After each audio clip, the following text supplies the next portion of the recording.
So I would say my first kind of attempt at what is of what my practice is now is after sort of working for this tickle fetish production company for a long time after dropping out of art school. I Once that was over, I sort of was trying to get back into art more seriously, and I kind of looked back upon all these assets I had from my time working for this company of photographs, emails, video, and just like memories. And I just kind of always kept it really like kind of organized. And when started, I made I made friends with like an artist named Mark Cocopelli who was looking to start his own space, and he sort of knew about the story, and I had shown him sort of like these hundreds of photos I have taken over like these several years of being kind of entrapped and blackmailed by like this company that I couldn't stop working for, and also and was making decent money at. And he kind of presented the idea of, and I was trying to do sort of like collages and drawings like based on the photographs, and for some reason I just kind of was not refusing to look at the easy answer, which was just like like that these were pictures that I took, and I was like seeing them as something different. I don't know if it's because I took them on my phone, and or and it just felt like such a natural part of my life that I was documenting, that it didn't feel, I don't know, worked over enough, even though it was probably, the situation was so worked over. And so I think that kind of him kind of presenting that idea kind of just made opened to kind of like helped me kind of connect sort of like what I was doing, trying to make myself do, and what I could do and what I just could do and what I had to give. And so it turned into like a show, the first show I did at his space Gant, which was which I sort of presented a selected, curated bunch of like group of all the collection of the photos I took on iPhone and framed, and also like ephemera and artifacts. And I made like this kind of giant binder, which is a sort of like narrative it's a sort of narrative look through the time, but it's kind of told through like emails and of like of from the people I worked for and other things during that time. And then the kind of like centerpiece of the show was using similar assets, using photographs from that time, and still, and like, voicemails and stuff like that, and video, and created a visual novel game, which is sort of like a point and click adventure game, and just did a really sort of linear telling of what it was like to, for kind of my point of view, or like the point of view of like the assistant at the time, of going, the assistant for the tickle fetish company, of going to LA each weekend, or not each weekend, but at least once a month, to kind of do these tickle shoots. And it's sort of like an interactive slideshow, and there's custom music that I made with my friend Chicken, and that sort of was like a soundtracking of like the whole experience and of certain people who are in this narrative. So I think that kind of experience, and then also doing that show a couple times, so kind of helped teach me more and more like what my process was, and also opened me to meeting people who had shown me more artists that do have practices like that I just wasn't aware of. Um, and just kind of seeing that there was this other way of making art.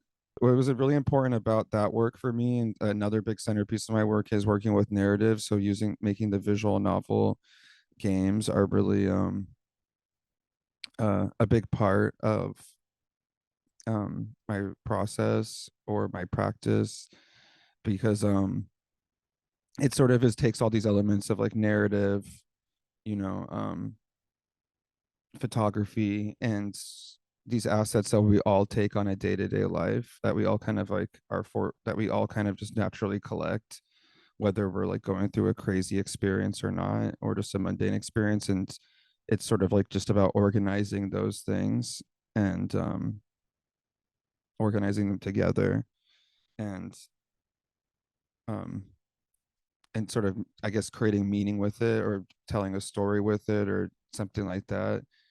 um and I think what I always wanted to do was make video games and work in video games.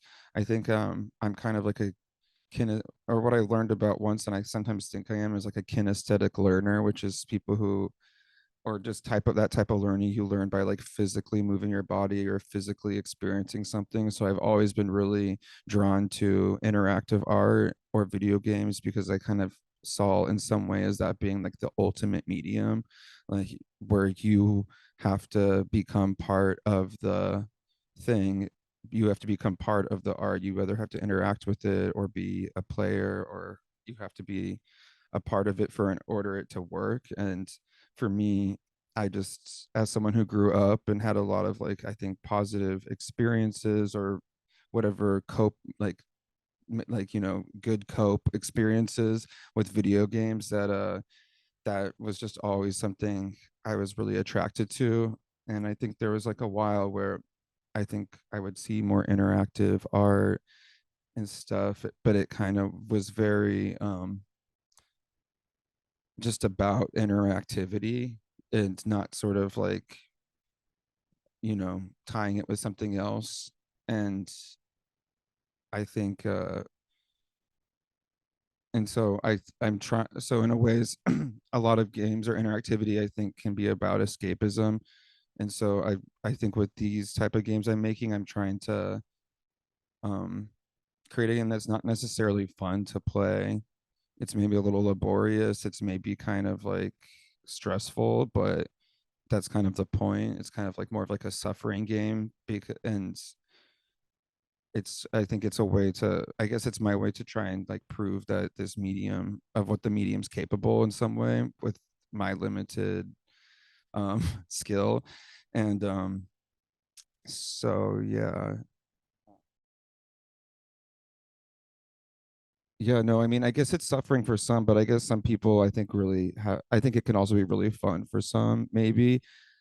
And the challenge can be fun, where maybe I think the I didn't invent the words, like the term suffering game. It's actually terms that have been used in Japan to describe certain type of visual novels, because it's, visual novels started out as something that was like very dating sim, or more like hentai pornographic type of thing. And so there was sort of a turn then, where there was kind of games created that were more these like suffering games, or that like were supposed to bring, instead of making like the player feel good, or like the hero, or like they were saving the day, it was to more like, make them feel responsible or guilty, or just experience dread.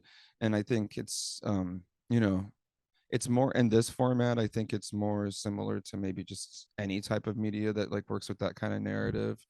But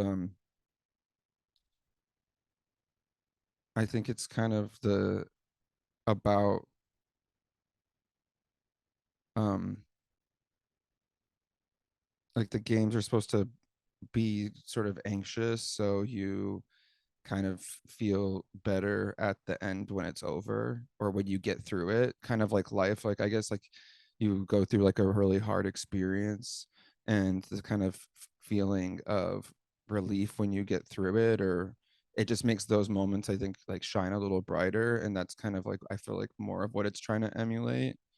And I think there maybe is a way to, for someone needs to take something that's like a really punishing game like Kaizo or something like that, and combine it with like just a really horrific tragic story, that isn't have, like, it's like the Souls games, of course, are kind of about that in a way, but there's something still like really comforting about them, I think, for a lot of people.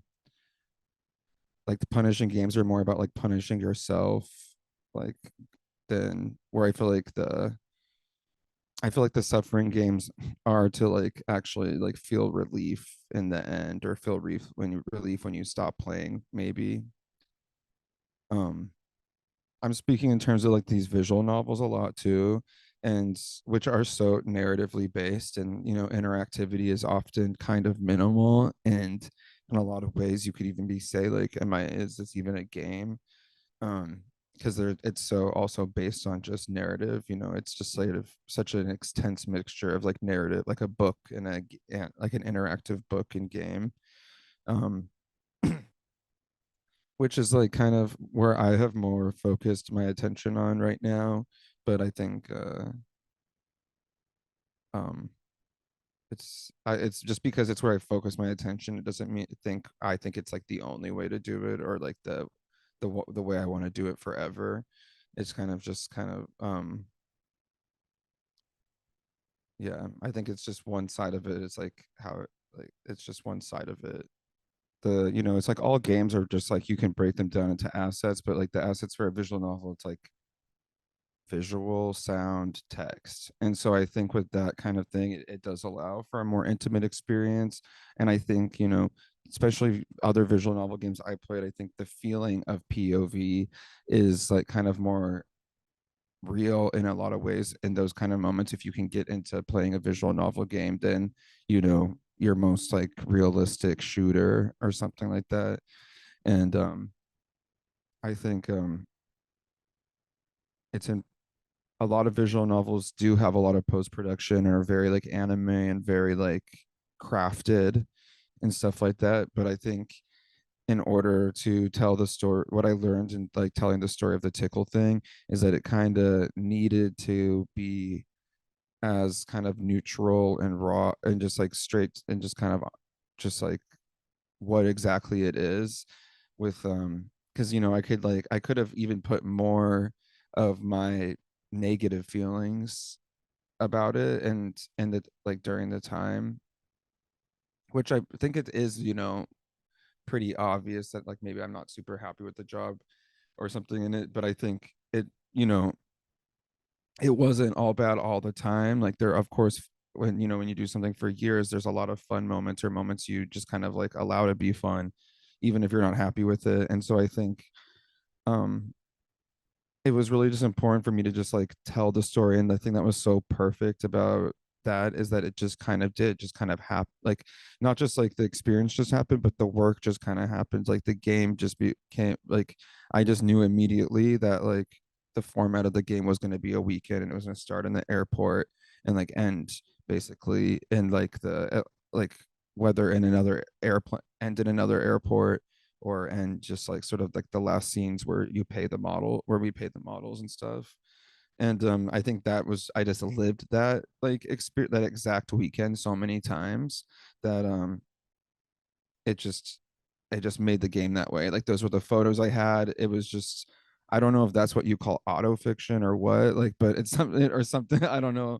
But it just felt like that's just, it was. And I have found it hard to kind of recreate that exact same type of feeling of like it just being really intimate and clear to the point, because it's like that situation just perfectly intertwined with.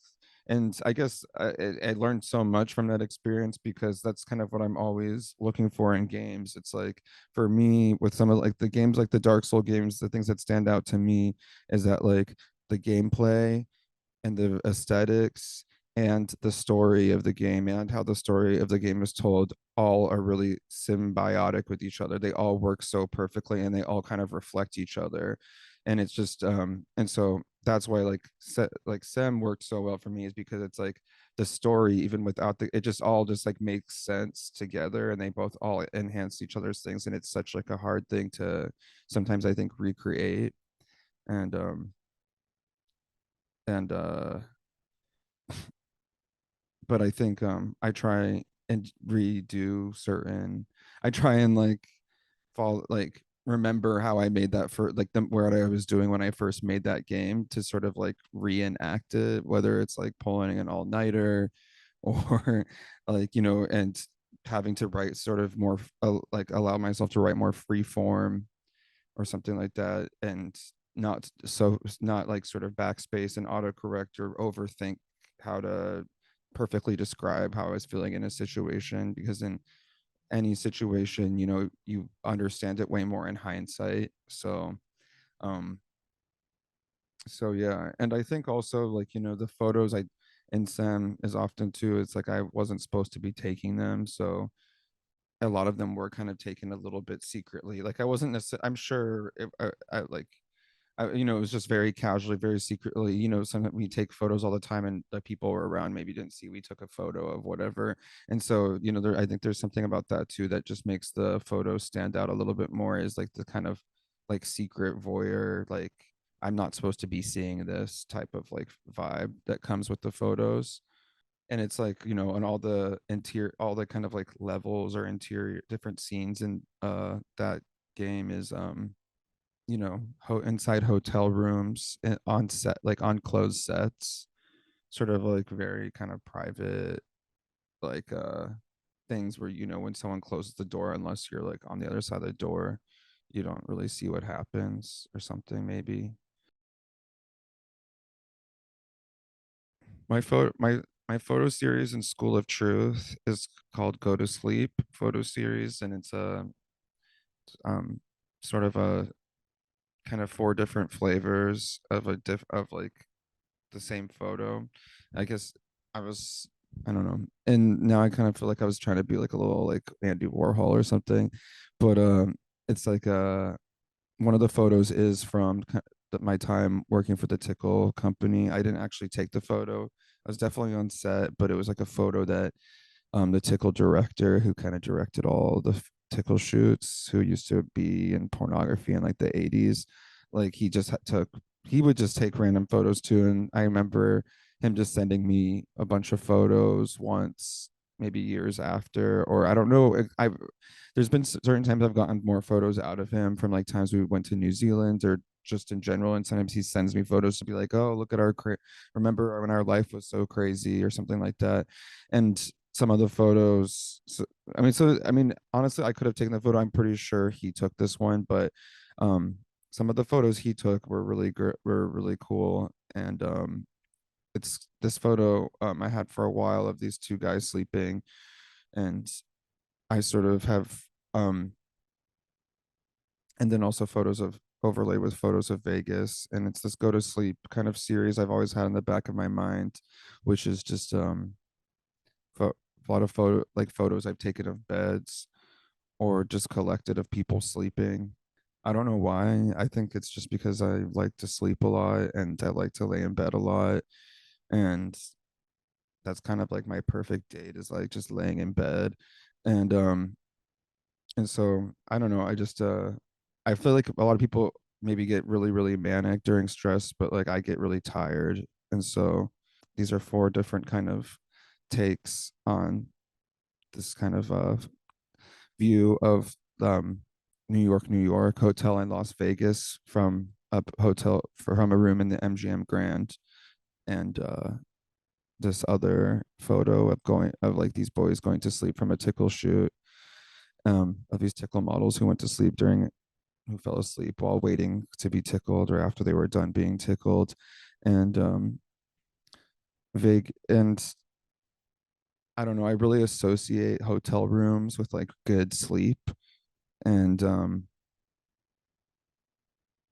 I think one of my like nostalgic time things that I think about that I miss from like working for the tickle fetish industry was like how much time I got to be in hotels and like different kinds of hotels, and just that was a part of it that I really enjoyed. And I think like and I just kind of like maybe focused on that a little bit to like get through the other things, be like, oh, I like being in hotels, and the fresh bed sheets, you know so that's like kind of the go to sleep series, and it's almost like a mid transition between scenes. I also see it as two, as it's like kind of like one picture going into another picture, and which is to me kind of something I use a lot, that I think I've kind of gotten from the visual novel thing, because often time use a fade in and out to go from one scene to the other. And totally. Or sometimes like this kind of stuff I like to see as like for some reason as like different flavors. I don't know why. Like this one's like the like dirty muddy flavor. This is the I don't know. And so it's yeah, they're kind of but yeah, they're kind of like different states of like, some like, you see kind of both of them equally and then others you don't. But it's also kind of more about like trying to like just learn trying to like figure out how to tell narrative in a more um still image way too, and not have to rely so heavily on like being overly meticulous with like tons of photos and memory recollections, and trying to find like the common denominator that can still kind of allude to a narrative, um but without having to take up 20 minutes of someone's time.